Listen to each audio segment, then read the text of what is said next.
Power armor was produced by the US military as a superweapon to fight communist China during the Great War. It was such a complicated technology that China was never able to reproduce it on their own before the bombs dropped in 2077. Because of power armor, America was able to push the Chinese out of Anchorage, Alaska.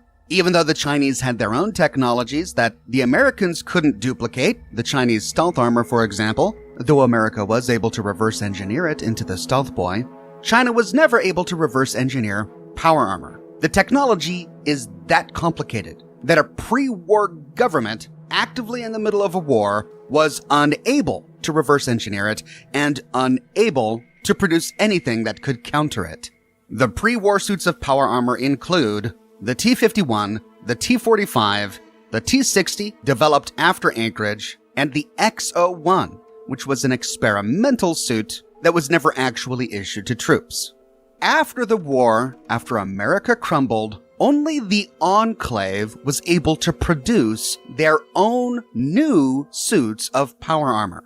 And this is because the Enclave was comprised of the remnants of pre-war America's government. They survived the apocalypse in their bunkers and labs and oil rigs spread across America. And over 100 years after the apocalypse, during the events of Fallout 2, we see them using their own unique style of power armor called the Advanced Power Armor, which was inspired by the experimental X-01 that pre-war America produced but never issued to troops. After the apocalypse, the Enclave produced the X-02 suit of power armor and the Hellfire power armor.